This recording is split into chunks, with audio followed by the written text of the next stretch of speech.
இயேசு கிறிஸ்துவின் நாமத்தினால் உங்களுக்கு என் அன்பின் நல்வாழ்த்துக்கள். இந்த நாளில் கூட இந்த வேளையில் கர்த்தருடைய வார்த்தையை பகிர்ந்து கொள்வது ரொம்ப சந்தோஷமாக இருக்குது. அப்படின்னு இந்த நாளில் இந்த வசனத்தை பார்க்க போகிறோன்னாக்கா, நீதிமொழிகள் 8ஆம் அதிகாரம் 35வது வசனம்.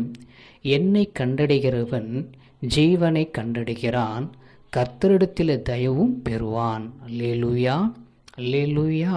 பாருங்கள், எவ்வளோ அழகான ஒரு வார்த்தை வசனம் தானே.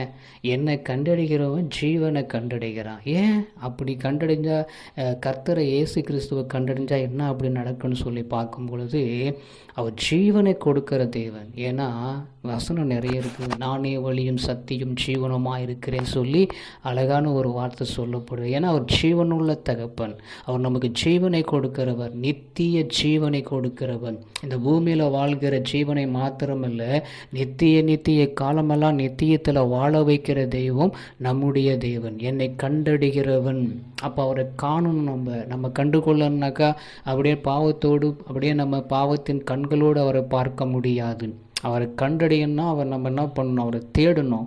அதிகாலையில் போய் நம்ம தேடணும். ஆண்டவரை முகமுகமாக தரிசிக்கணும், முகமுகமாக பார்க்கணும்.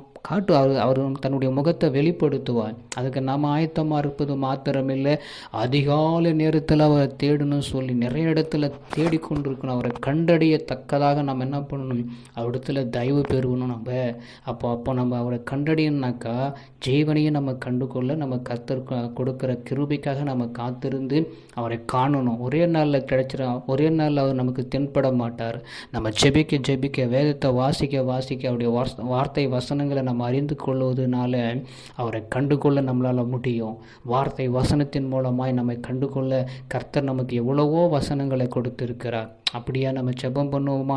எங்களை கிருபையாக நேசிக்கிற எங்கள் அன்பின் நல்ல தகப்பனே, என்னை கண்டடைகிறவன் ஜீவனை கண்டடைகிறான்னு சொல்லி நீங்கள் வசனம் சொல்கிறீங்க ஐயா. அப்போ அவனை கண்டுகொள்ள எங்களுக்கு கிருபத்தை ஆண்டவரே.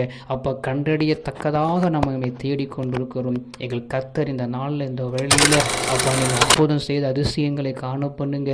இந்த வசனத்தின்படியாக எங்களை கர்த்தர் எங்களை வழி நடத்துவீராக. நீர் அப்படியே செய்வீராக. இயேசுவின் நாமத்தில் ஆமென்.